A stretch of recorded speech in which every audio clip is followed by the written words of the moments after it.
இரவு தூங்க டைம் இருந்துச்சு, தூங்கினார் அண்ணன் சீமான்? இல்லை, அண்ணன் 3 மணி வரைக்கும் முடிச்சிட்டு இருப்பாரு. ஏன்னா அடுத்த நாள் என்ன மீட்டிங்கில் என்ன பேசணும், அந்த காணொலிகள் தேவை, காணொலியை பார்த்துட்டு அதில் உள்ள இப்போ அதை கரெக்ஷன் பண்ணி அவர் சராசரி அவர் தூங்குறது 3-3:30 ஆகிடும். திருப்பி கிளம்புற 8 மணிக்கு ஏஞ்சி திருப்பி நான் போயிட்டே இருக்கலாம். அதாவது ஒரு சராசரியான ஒரு மனிதன் இந்த மாதிரியான ஒரு பயணத்தை மேற்கொள்ள முடியாது. இல்ல, ஒரு பாயிண்ட்டுக்கும் வந்து அவர் போய் நின்று பேசும்போது அந்த கூட்டம் காமிச்சிங்கல்ல, வீடியோக்கெல்லாம் பார்த்தோம்ல, அந்த ஊர் மக்கள் தான், வெகுஜன மக்கள் தான், அவங்கள எல்லாம் மக்கள் தான் நின்று நிதானிச்சு கவனிச்சாங்க. அதை நான் பற்றி பெருசாக எழுதி இந்த போட்டிருந்தது பார்த்தேன். ஏன்னா மக்கள் தான் கவனிச்சாங்க. ஏன்னா அந்த ஒரு குக்கிராமத்தை போய் கட்சிக்காரனா இல்லை, அவங்களாம் தேர்தல் வேலையை பார்க்க போயிட்டாங்க. அங்கே பாயிண்ட் போட்டு ரெடி பண்ணுறது தான் வேலையாக இருந்துச்சு. ஒரு கட்சிக்கார வேலை இந்த இடத்துல பேச போகிறாரு தான், ஆனால் யாரும் கட்சிக்காரங்க இல்லை, அங்கே இருந்த எல்லாமே மக்கள் தான். அது ஒரு சராசரி அரசியல்வாதியாக இந்த மாதிரி பயணத்தை மேற்கொள்ள முடியாது. நீங்கள் சராசரி இது வந்து சோர்வடைஞ்சாரா ஒரு மாதிரி, அவர்கிட்ட ஒரு கவலை தோய்ந்து சலிப்புங்கிறது கிடையாது. சலிப்பும் இல்லை, சலிப்புங்கிற சோர்வும் இல்லை. சோர்வு வந்து லீவ் விட்டுருக்கலாம். இப்போ பிரச்சாரத்துக்கு யார் கேட்க போகிறா, நீங்கள் வரலப்பா ஓய்வு சொல்லி யார் கேட்க போகிறா, யாரும் கேட்க மாட்டாங்க. ஆனால் அவர் தான் எல்லாரையும் வா போகலாங்க கூப்பிட்டது. அவர் தான் எல்லாருமே ஒரு டெடிக்கேஷனாக வேலை பார்த்து தான் இந்த பரப்புரைங்க. எல்லாரும் வந்து ஒரு காசுக்காக பணத்துக்காக கிடையாது. இது வந்து ஒரு நாம் எடுத்து ஒரு அர்ப்பணிப்பு கூட பண்ணியிருக்கிறாங்க. தீவிரமான அர்ப்பணிப்பு தான். அந்த அர்ப்பணிப்பு இல்லாட்டி இந்த சாத்தியமே கிடையாது. ஏன்னா காசு இல்லாமல், பெரும் பொருள் செலவு இல்லாமல் இருக்கிறத வச்சு மேனேஜ் பண்ணி அதை எவ்வளோ சிறப்பாக பண்ண முடியுங்கிறது இதுதான் வெற்றி. காசை கட்சிகள் மக்களுக்கு கொடுக்குறாங்கன்னு பேசிக்கிட்டு இருக்கோம். மக்கள் வந்து ஒரு கட்சி காசு கொடுத்துருக்குறாங்கல்ல, எப்படி இருந்துச்சு உங்களுக்கு? நம்பவே முடியல. அதான் நம்ப முடியல. ஏன்னா அது வெறும் சிந்தா அப்படின்னு யாரும் காசு தரல. நம்ம யாரோ ஒரு சொந்தக்கார வீட்டுக்கு போயிட்டு ஒரு காசை அழுத்தி கையில் வச்சுட்டு கொடுத்துட்டு வந்துடுமா, அந்த மாதிரியான ஒரு அர்ப்பணிப்பு, அந்த மாதிரியான ஒரு உணவு தான் பார்த்தேன். ஏன்னா யாரும் வந்து கூட்டத்தில் நின்று வேடிக்கை பார்த்துட்டு அந்த பேச்சை கேட்டு அந்த தொண்டை வத்தினதோட கேட்டு நாம் ஏதாச்சும் பண்ணி ஆகணும் இந்த இடத்துக்கு, அந்த உணர்வு அவனுக்கு வருது. உணர்வு வந்து அந்த பேச்சையும் சரி அந்த இதுவும் கட்டி எழுப்பிட்டு பேசும்போது ஒருத்தர் வந்து முழு போதையில் இருக்கார். போதையில் வந்துருக்கு. நம்ம போதையில் நிற்கிறோம், பக்கத்து ஏதாச்சும் சத்தம் போட இப்போ பக்கத்தில் நின்றுட்டு நான். அவர் வந்து அந்த டாஸ்மார்க் நான் வந்தேன் மூடுன்னு சொன்னோன்னே அவர் கையை எடுத்து தட்டிட்டு சீக்கிரம் மூடுங்க, அப்போ தான் என் குடும்பத்தை நல்லா காப்பாற்ற முடியும்னார். அந்த போதையில் கூட சீக்கிரம் மூடுங்க, அப்போ தான் என் குடும்பத்தை நல்லா காப்பாற்ற முடியும்னா அவரை மீறி அவர் குடிக்க அடிமையாயிட்டார். இந்த விஷயம் தான் அவர் இன்னும் ஓட வச்சுக்கிட்டே இருக்குன்னா நீங்கள் அதை வந்து எதை பார்க்குறீங்க? எதனால் அவர் இனத்தின் மீதான ஒரு காதல் தான், மொழியின் மீதான காதல் தான். இனத்தின் மீதான காதல், மொழியின் மீதான காதல் தான். இல்லாட்டி வேற யாராலையும் நான் சொன்னேன். ஸோ ஒரு டயர் சொல்லுங்கள மனுஷனில் தெரியுமாம்பாங்களே, உண்மையிலே அவர் அப்படி மனுஷனே கிடையாது. ஏன்னா சராசரி மனுஷன் டயர்டாக இருக்கும்.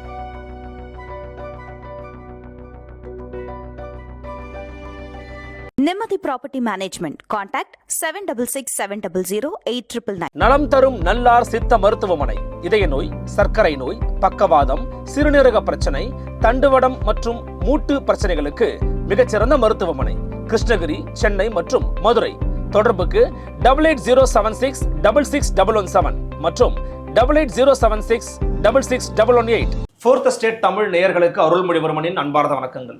இது உங்கள் ஃபோர்த் ஸ்டேட் தமிழ் வழங்கும் பெருதனும் பெருதுகள் நிகழ்ச்சி. இன்றைக்கு நம்மோட மீண்டும் இணைகிறார் சிந்தனை விருந்தகத்தினுடைய பதிப்பாசிரியர், புத்தக விற்பனையாளர், மரியாதைக்குரிய திரு சரவண தங்கப்பா அவர்கள். வணக்கம். வணக்கம். வணக்கம். எப்படி இருக்கீங்க? நல்லா இருக்கேன். மிக்க மகிழ்ச்சி. அண்மையில் ஒரு என்ன சொல்றது, கிட்டத்தட்ட ஒரு டூர்னே சொல்லிடலாம்னு நினைக்கிறேன். அந்த அளவுக்கு ஒரு தேர்தல் டூர் இது வந்து கிட்டத்தட்ட ஒரு 40 நாளுக்கு நிகராக நீங்கள் வந்து நாம் தமிழர் கட்சி தம்பிமார்களோடு, குறிப்பாக அண்ணன் சீமானவர்களோடு நீங்கள் வந்து தொடர்ச்சியாக அவங்க பயணத்தை மேற்கொண்டு வந்தீங்க.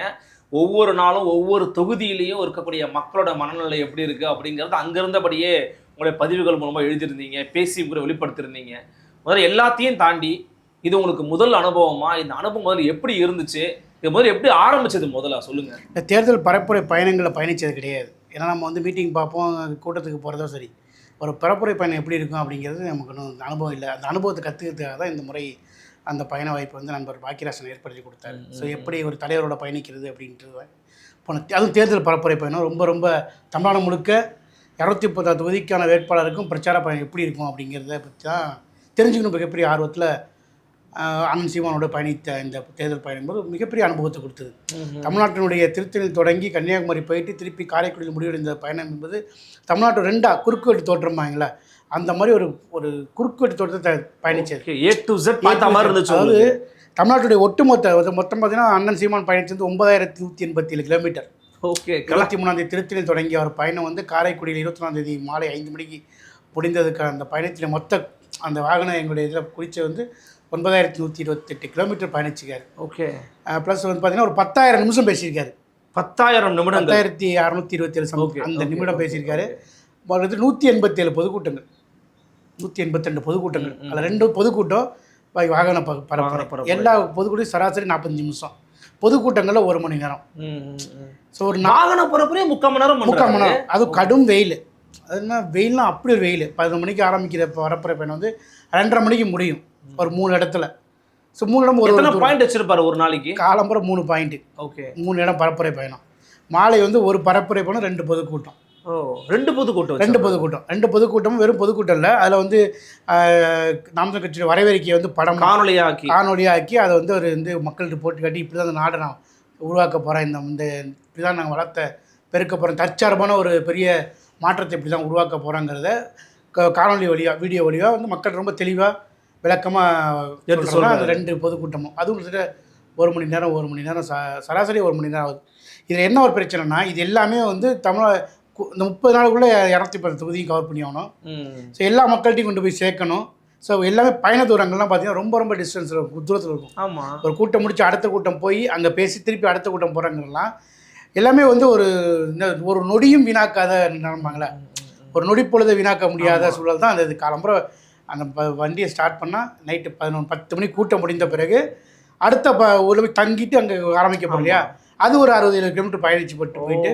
ஸோ சராசரியாக வந்து 23 இந்த 23ஆம் தேதி தொடங்கி 21ஆம் நாள் சராசரியாக அனைவரும் தூங்கியது வந்து படுக்க 1:30 மணி 2 மணி தான். இரவு தூங்க டைம் வந்துச்சு. தூங்கினார் அண்ணன் சீமான்? இல்லை, அண்ணன் 3 மணி வரைக்கும் முடிச்சிட்டு இருப்பார். ஏன்னா அடுத்த நாள் என்ன மீட்டிங்கில் என்ன பேசணும், அந்த காணொலிகள் தேவை காணொலியை பார்த்துட்டு அதில் உள்ள இப்போ அதை கரெக்ஷன் பண்ணி அவர் சராசரியாக அவர் தூங்குவது 3-3:30 ஆகிடும்.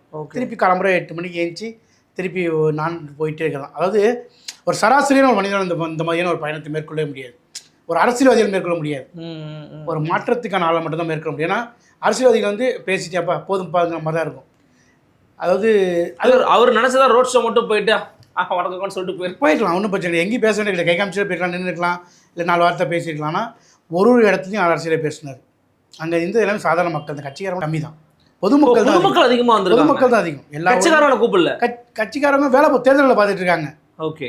ஸோ அங்கே ஒரு பாயிண்ட்டுக்கும் வந்து அவர் போய் நின்று பேசும்போது அந்த கூட்டம் காமிச்சிங்கல்ல, வீடியோக்கெல்லாம் பார்த்தோம்ல, அந்த ஊர் மக்கள் தான், வெகுஜன மக்கள் தான், அவங்க சாதாரண எல்லாம் மக்கள் தான் நின்று நிதானிச்சு கவனிச்சாங்க. அதை நான் பற்றி பெருசாக இந்த போட்டிருந்தது பார்த்தேன். ஏன்னா மக்கள் தான் கவனிச்சாங்க. ஏன்னா அந்த ஒரு குக்கிராமத்தை போய் கட்சிக்காரலாம் இல்லை, அவங்களாம் தேர்தலை பார்க்க போயிட்டாங்க. அங்கே பாயிண்ட் போட்டு ரெடி பண்ணுறது தான் வேலையாக இருந்துச்சு. ஒரு கட்சிக்கார வேலை இந்த இடத்துல பேச போகிறாரு தான், ஆனால் யாரும் கட்சிக்காரங்க இல்லை, அங்கே இருந்த எல்லாமே மக்கள் தான். அது ஒரு சராசரி அரசியல்வாதியாக இந்த மாதிரி பயணத்தை மேற்கொள்ள முடியாது. நீங்கள் இந்த 23ஆம் தேதி ஆரம்பித்த அந்த வேட்புமனு தாக்கல்லேருந்து நீ யாரெல்லாம் பாருங்கள், எவ்வளோ தூரம் பேசியிருப்பாங்க, எவ்வளோ பயணம் பண்ணிக்க நீங்கள் யோசிச்சு பாருங்கள். மொத்த தலைவர்களில் அதில் எல்லாமே கால்குலேட் பண்ணி படத்தில் திரு சீமான் அவர்கள் தான் ஃப்ரண்ட்டில் நிற்கிறாங்க. அவர் தான் எடப்பாடி பழனிசாமி ஒரே ஒரு மனிதன் தான் 210 தொகுதிக்கான வேட்பாளருக்கும் பேசினார். ஆமாம், ஸ்டாரோ இல்லை 214 தொகுதிக்கும் பேசிட்டு தனக்கும் அவர் தான் பேசிக்கிட்டு மற்ற பேச்சாளர்லாம் பேசினாங்க, எல்லாம் ஓகே தான். ஆனால் அவர் அதை அவாய்ட் பண்ணிக்கலாம், இங்கே போக வேண்டிய அவசியம் இல்லை, இங்கே போய் அப்படிங்கிற மாதிரியான இருந்துக்கலாம். ஆனால் எல்லா ஊர்லேயும் பேச வேண்டியது, தொண்டை ரொம்ப கட்டினா கூட அந்த மைக்கை பிடிச்ச உடனே அது ஆட்டோமேட்டிக்காக 1 மணி நேரம் எந்த தடங்கள் இல்லாமல் பிசுறு இல்லாமல் தன்னோட அரசியலை பேசிக்கிறது நேரில் பார்க்குறேன். அது சராசரி அரசியல்வாதியாக முடியாது. சராசரி இது வந்து சோர்வடைஞ்சாரா ஒரு மாதிரி, அவர்கிட்ட ஒரு கவலை தோய்ந்து சலிப்புங்கிறது கிடையாது. சலிப்பும் இல்லை, சோர்வும் இல்லை. சோர்வு வந்து லீவ் விட்டுருக்கலாம். இப்போ பிரச்சாரத்துக்கு யார் கேட்க போகிறா, நீங்கள் வரலப்பா ஓய்வு சொல்லி யார் கேட்க போகிறா, யாரும் கேட்க மாட்டாங்க. ஆனால் அவர் தான் எல்லாரையும் வா போகலாங்க கூப்பிட்டது அவர் தான். அவர் ரெடி ஆகிட்டாருன்னா அடுத்த நிமிஷம் பரவாயில்ல 5 நிமிஷத்தில் ஓகே காரில் ஏறினா நேராக பிரச்சார கூட்டம் தான். அதாவது அந்த 1 நிமிஷம் கூட நிற்க, நேராக போனோன்னே அப்படியே மைக்கை பிடிச்சி பேசிட்டே இருக்க வேண்டியதான், எந்த விதமான ஒரு இதுவும் கிடையாது. திட்டமிடலை பற்றி பேசும்போது ஆக்சுவலி இந்த முறை கபிலன் ஒரு தோழர்னு நினைக்கிறேன், அவர் வந்து நாம் தமிழர் கட்சியும் திமுகவையும் கம்பேர் பண்ணி பேசியிருந்தார் பயண திட்டமிடல் குறித்து. இப்போ நீங்கள் சொன்ன மாதிரி காலையில் ஒரு பாயிண்ட்டுக்கு போகிறாங்கன்னா அங்கே வந்து அந்த ஊடக வாகனம் பரப்புரை வாகனமும் ஒன்று வரும், அப்புறம் இன்னொரு பாயிண்ட்டுக்கு போனோம்னா அது எப்படி மேனேஜ், இப்போ அதுக்கு முன்னாடியே அங்கே சில பேர் நீங்கள் மேனேஜ் பண்ணி ஆகணும் போது அது எப்படி பண்ணாங்க, கட்சி எப்படி ஒர்க் பண்ணாங்க? ரொம்ப ரொம்ப ரொம்ப தெளிவான ஒரு திட்டமிடல், ஓகே.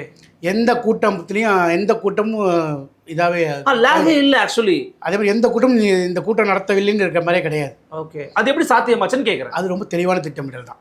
கட்சியினுடைய பிரச்சார பயணக்குழு நிர்வகித்த பாக்கியராஜனுடைய திட்டமிடல் தான். ஏனென்றால் இன்னைக்கு பேசின மீட்டிங்னா நாளைக்கு கிளம்புற அவங்க வேறு இடத்துக்கு போயிடுவாங்க. எந்த இடத்துலையுமே எந்த கூட்டமும் எங்கேயுமே தடை செய்யப்படலை. பயணத்திட்டத்தின்படி வகுத்தாங்க. இப்போ நான் சில பேர் இப்போ அங்க தாசன் ஒரு அண்ணன் இருந்தாங்க, இன்னும் பிரபான்னு இருந்தாங்க, அவங்ககிட்ட கேட்கும்போது காலையில இந்த பாயிண்ட்ல இந்த இடத்துலன்னா அதற்கு முன்பாகவே அடுத்த பாயிண்ட்டுக்கு ஒரு ஆள் அனுப்பி 2 பரப்புரை வாகனமும் ஐ திங்க் ஸோ பரப்புரை வாகனம் அது எப்படி மேனேஜ் பண்ணாங்கன்றதை கேட்குறேன். அதுதான் சொல்லுவாருனே, இந்த மேனேஜ்மெண்ட்டுங்கிறது ரொம்ப வெறும் அரசியல்வாதிகள் பண்ண முடியாது மேனேஜ்மெண்ட். எல்லாருமே உணர்வுபூர்வ மனிதர்கள், எல்லாருமே ஒரு டெடிக்கேஷனாக வேலை பார்த்து தான் இந்த பரப்புரைங்கிறது. வேறு எல்லாரும் வந்து ஒரு காசுக்காக பணத்துக்காகலாம் கிடையாது. இது ஒரு நாம் எடுத்து ஒரு அர்ப்பணிப்பு கூட பண்ணியிருக்கிறாங்க. தீவிரமான அர்ப்பணிப்பு தான். அந்த அர்ப்பணிப்பு இல்லாட்டி இந்த சாத்தியமே கிடையாது. ஏன்னா காசு இல்லாமல் பெரும் பொருள் செலவு இல்லாமல் இருக்கிறத வச்சு மேனேஜ் பண்ணி அதை எவ்வளோ சிறப்பாக பண்ண முடியுங்கிறது இதுதான் வெற்றி.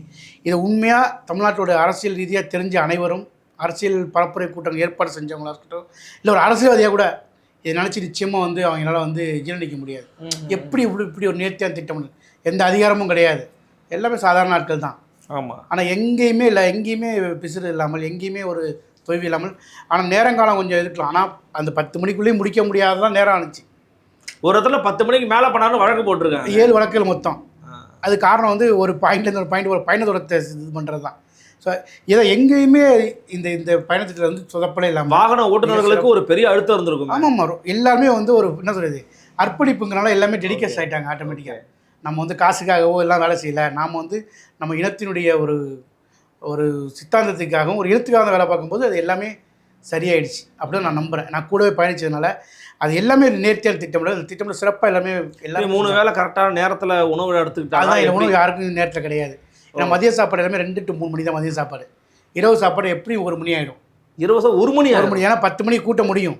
ஓகே, 10:30 மணி ஆகிடும். திருப்பி கூட்டம் முடிஞ்ச பிறகு மக்கள் எல்லாம் சந்திப்பாங்க. இதை மிகப்பெரிய விஷயம் சொல்ல வேண்டியது தான். மக்கள் அள்ளி நன்கொடை தானே கொடுத்தாங்க. அதுதான் நான் கேட்க வந்தேன். எது வந்து உங்களுக்கு ரொம்ப எல்லாருமே அதை நெகிழ்ச்சியோட பதிவு பண்ணாங்க. நீங்கள் நேர்லேயே அதை பார்த்தவர், மக்களை கொடுக்கறதையும் நேரில் பார்த்து அவர் ரியாக்ஷனையும் நீங்கள் பார்த்தீங்க. உங்களுக்கு எப்படின்னு இருந்துச்சு? ஏன்னா பொதுவாக நம்ம வைக்கிற விமர்சனம்னா காசை கட்சிகள் மக்களுக்கு கொடுக்குறாங்கன்னு பேசிக்கிட்டு இருக்கோம். இங்கே மக்கள் வந்து ஒரு கட்சி காசு கொடுத்துருக்குறாங்கல்ல, எப்படி இருந்துச்சு உங்களுக்கு? நம்பவே முடியல. அதான் நம்ப முடியல. ஏன்னா அது வெறும் சிந்தா அப்படின்னு யாரும் காசு தரல. நம்ம யாரோ ஒரு சொந்தக்கார வீட்டுக்கு போயிட்டு ஒரு காசை அழுத்தி கையில் வச்சுட்டு கொடுத்துட்டு வருவோம் தெரியுமா, அந்த மாதிரியான ஒரு அர்ப்பணிப்பு, அந்த மாதிரியான ஒரு உணவு தான் பார்த்தேன். ஏன்னா யாரும் வந்து கூட்டத்தில் நின்று வேடிக்கை பார்த்துட்டு அந்த பேச்சை கேட்டு அந்த தொண்டை வத்துனதோட கேட்டு நாம் ஏதாச்சும் பண்ணி ஆகணும் இந்த இனத்துக்கு, அந்த உணர்வு அவனுக்கு வருது. உணர்வு வந்து அந்த பேச்சையும் சரி அந்த இதுவும் கட்டி எழுப்பிட்டு யாரையும் எல்லோரும் நான் நின்றுட்டு இருந்தேன். ஒரு இடத்துல ஒருத்தர் நின்றுட்டு இருந்தார், பேச்சுக்கிட்டு டக்குன்னு ஓடி போய் காசை கொடுத்தேன். ஏன்னு கேட்டேன், என்னதான்ப்பா பண்ண முடியும், என்னால் முடிஞ்சது எவ்வளோதான்ப்பா அப்படிங்கிற மாதிரியான ஒரு இது. இன்னொன்று முக்கிய விஷயம், டாஸ்மார்க் அண்ணன் அந்த பள்ளியில் வந்து டாஸ்மாக் மூடுன்னு அவர் மட்டும் பேசும்போது ஒரு கிராமத்தில் வந்து மேலூர் பக்கம் நினைக்கிறது கிராமத்தில் பேசும்போது ஒருத்தர் வந்து முழு போதையில் இருக்கார். போதையில் வந்து நம்ம போதை நிற்கிறோம், பக்கத்தில் ஏதாச்சும் சத்தம் போட நிற்பேன், பக்கத்தில் நின்றுட்டுருக்கேன் நான். அவர் வந்து அந்த டாஸ்மார்க் நான் வந்தேன் மூடுன்னு சொன்னோன்னே அவர் கையை எடுத்து தட்டிட்டு சீக்கிரம் மூடுங்க, அப்போ தான் என் குடும்பத்தை நல்லா காப்பாற்ற முடியினார். அந்த போதையில் கூட சீக்கிரம் மூடுங்க, அப்போ தான் என் குடும்பத்தை நல்லா காப்பாற்ற முடியும்னா அவரை மீறி அவர் குடிக்க அடிமையாயிட்டார். ஸோ டாஸ்மார்க் இல்லைன்னா தான் அவர் வழி இல்லாமல் குடியை நிறுத்துறது முடியுங்கிற சூழலை தான் அவர் இருக்கார். ஸோ அவர் மட்டும் இல்லை, இது மாதிரி நிறைய பேர் டாஸ்மார்க்கை மூடுவோம் அப்படின்னு சொல்லி பெண்கள் மத்தியில் உண்மையிலே பெரிய வரவேற்பு ஏற்படுச்சு. இன்னொன்று, இந்த கருத்து கணிப்பெல்லாம் நான் பார்த்துட்டு இருக்கோம் இல்லையா, இதெல்லாம் வந்து எப்படி அது அவர் காதுக்கு போயிருக்கோம். பரப்புரையில் இருந்தாலுமே கூட ஒரு தலைவர்கிட்ட கண்டிப்பாக கூட இருக்கிறவங்க இப்படி பேசுகிறாங்கண்ணா சொல்லியிருக்காங்கன்னு சொல்லி அவரே என்ன தெரிஞ்சுப்பாரு. நீங்கள் அண்ணன் சீமான் எதுவும் சொல்ல வேண்டிய அவசியமே கிடையாது. அவரே தெரிஞ்சுட்டு இது என்ன பண்ணன்னு கேட்பார். ஏன்னா அவரோட அந்த பரந்துபட்ட அறிவு இருந்தனால தான் அவர் இன்னி வரைக்கும் அரசியலில் வந்து நீடிக்க முடியும். யாரும் சொல்லி தெரிஞ்சுக்கிறவர்களும் அவர் இன்னும் இல்லை.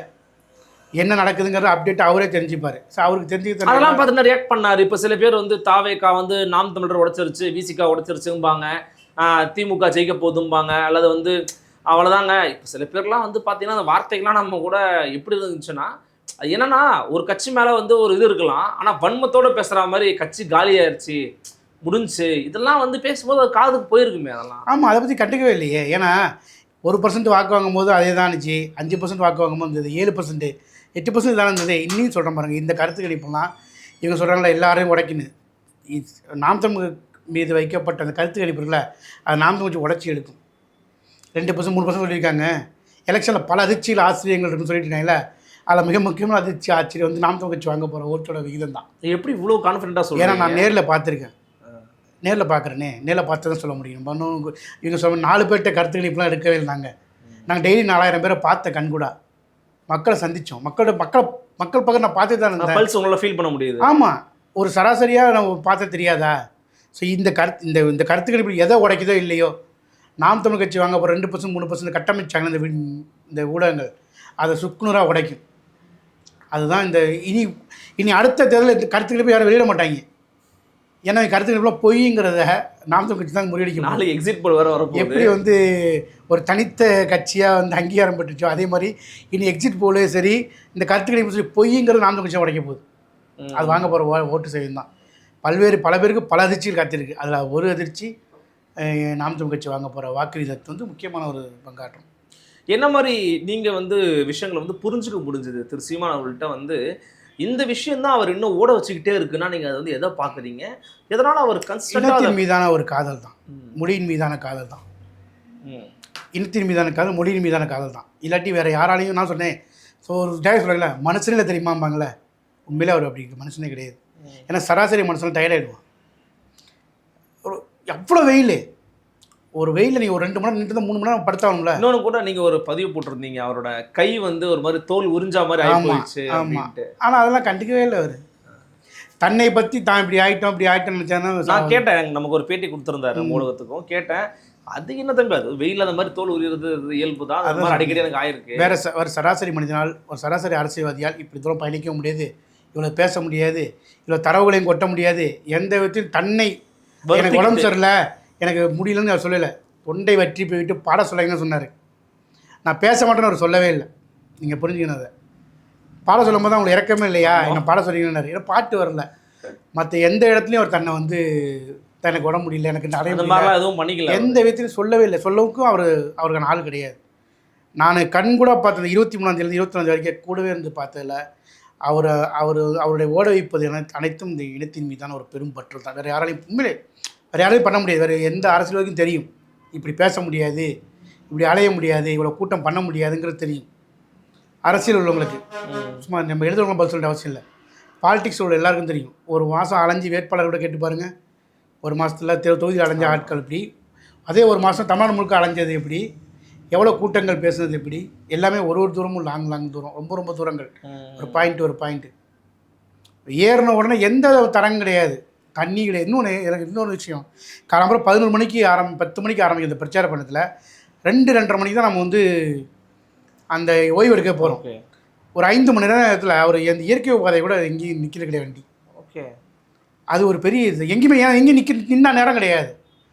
10 மணிக்கு சாப்பிட்டு விட்டு வண்டி ஏறுனா 2:30 மணிக்கு இல்லை 3 மணிக்கு, அதிகபட்சம் 3 மணிக்கு, 3 மணிக்கு தான் நம்ம அந்த ஓய்வு அறைக்கு போகிறோம். அந்த ஒரு 5 மணி நேரம் கேப்பில் எங்கேயுமே வண்டி நிற்கிறது கிடையாது.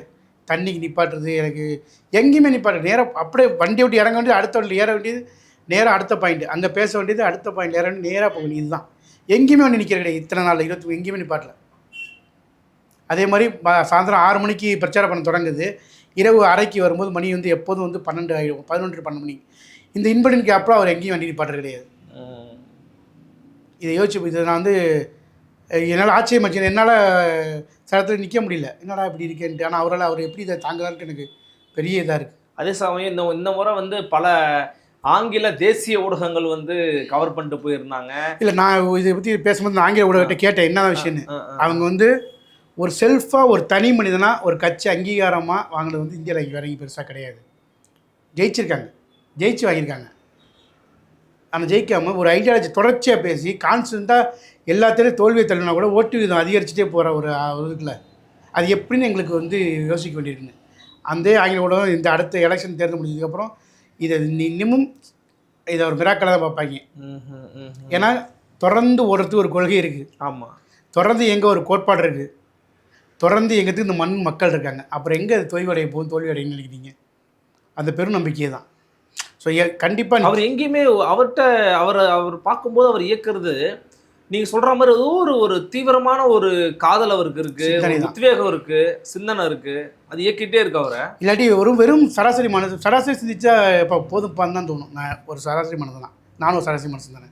ஆனால் எந்த விதத்துலையும் தோய்வே கிடையாது. அந்த காரைக்குடியில் லாஸ்ட்டு பயண பரப்புரை வாகன பேரணியப்போ அப்படி ஒரு வெயில், அது எங்கேயுமே சோர்வு அடையலை.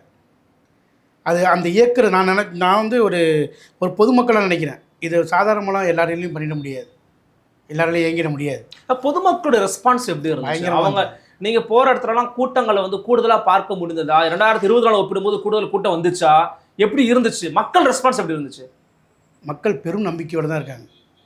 அதை நம்ம எல்லாரையும் மக்களை நம்ம பொது திட்டக்கூடாது. எப்படி மக்களை திட்ட முடியும்? எல்லா மக்களுக்கும் சூழல் சந்தர்ப்பங்கள் இல்லை, நீங்க நிறைய பதிவு எழுதும்போது அதில் வந்து ஒரு வார்த்தையை ரொம்ப கவனமாக பயன்படுத்துனீங்க. அமைதியா ஒரு வேலை நடந்துகிட்டு இருக்கு, அமைதியா ஒரு விஷயம் பண்ணிக்கிட்டு இருக்காங்க, அதை நீங்க தெரிஞ்சுப்பீங்கன்னு சொல்லி எழுதிட்டே இருந்தீங்க. இப்போ பாருங்க, இப்போ ஆஃப்டர் த போலிங் வந்து பார்த்தீங்கன்னா நான் டிவி கேக் போட்டிருக்கேன் எல்லாருமே வெளிப்படையாக வந்து சொல்றாங்க, ஐயோ எங்கேயோ போயிடுச்சுங்க அப்படின்னு ஒரு சாராரும் அவங்களோட ஒப்பீனியனை பேசுறாங்க. ஆனா அந்த மாதிரி வந்து மற்ற கட்சிகளுக்கு யாருமே பேசலை அப்படின்றத சொல்றாங்க. நீங்க எப்படி பாக்குறீங்க? இல்லை, நான் வந்து அமைதி புரட்சின்னு அமைதி இருப்பேன். ஏன்னா மக்கள் எந்த ஆர்ப்பாட்டத்துக்கெல்லாம் எல்லாத்தையும் பார்த்துட்டு அமைதியாக கெட்டு தான் இருக்காங்க. நான் போன சின்ன சின்ன கிராமங்களாக இருக்கட்டும், இல்லை பெரிய ஊராக இருக்கட்டும், யாரும் நான் ஒரு மீட்டிங் முடிகிற வரைக்கும் யாரும் நவரவே இல்லை. அந்த அமைதியாக உள்வாங்க வந்து தான் மட்டும் உள்வாங்கிறேன்னு நான் நம்பலை. அவன் அந்த வீட்லேயுமே சொல்லுவான். பொதுமக்கள் அப்படி தான். இந்த இந்த இந்த இந்த இந்த அமைதியினுடைய இந்த ஆர்ப்பாட்டத்தின் எல்லாத்துக்கும் மீறி அமைதியான ஒரு பெரும் மாற்றத்தை வந்து எங்கள் நாம் தமிழ் கட்சி இந்த எலெக்ஷனில் வந்து கண்டிப்பாக வந்து செய்யும். அது சொன்ன இந்த கருத்து கணிப்புலாம் பேசவே மாட்டாங்க. இங்கே சொன்ன 2% 3% தான் வாங்குவாங்கன்னு சொன்னாங்க. அந்த கருத்து கணிப்பெலாம் உடச்சிட்டு கருத்து கணிப்பை யாரும் எடுக்க மாட்டாங்க, இது எல்லாமே பொய் அப்படிங்கிற பெரும் உதாரணத்தை வந்து நாம் தமிழ் கட்சியுடைய இந்த ஓட்டு உருவாக்கும் நான் நம்புகிறேன். ஏன்னா நான் நேரில் பார்த்தேன். பெரும் அமைதி போச்சு. அவங்களுடைய எந்த ஆர்ப்பாட்டமும் இல்லாமல் மக்கள் தனக்கான தலைவன் யாருங்கிறத, தனக்கான ஆள் யாருங்கிறத உறுதிப்படுத்துவாங்க. அது போன வாக்கு சதவீதத்தோட கூட தான் அவங்களையே குறையத்து வாய்ப்பே இல்லை. அதான் உண்மை. இதை நம்ம எலெக்ஷன் முடிஞ்சதுக்கப்புறம் திருப்பி நம்ம டிஸ்கஸ் பண்ணலாம். கட்டாயமாக நீங்கள் சொல்கிற அந்த 2% 3% இல்லை 8% தாண்டிட்டாரா அப்படிங்கிறத. 8% தாண்டிட்டாருன்னா இந்தியாவில் ஒரு கன்சர்வேட்டிவ் பார்ட்டி நாம் தமிழ் கட்சி தான். எந்த விதமான இதுவும் மறுப்புமே இல்லாமல் ஒரு பார்ட்டி இதாக இருக்கும். நிச்சயமாக ரொம்ப ஒரு நெகிழ்ச்சியான ஒரு பயணத்தை குறித்தான உங்களுடைய கருத்துக்களையும் உங்களுடைய அனுபவங்களையும் வந்து பகிர்ந்துக்கிட்டீங்க. அட் த சேம் டைம் ஒரு சவாலும் விட்டுருக்கிறீங்க. கட்டாயமாக பேசலாம், ஆஃப்டர் May 4 பேசலாம் அப்படின்னு சொல்லியிருக்கிறீங்க. கட்டாயமாக பேசுவீங்க தான் இருக்க போகிறோம் நம்ம. உங்களுடைய கருத்துக்களுக்கும் உங்களுடைய நேர பகிர்வுக்கும் மிக்க நன்றிண்ணே. மிக்க நன்றிகள். நன்றி. மீண்டும் சந்திக்கலாம். வணக்கம்.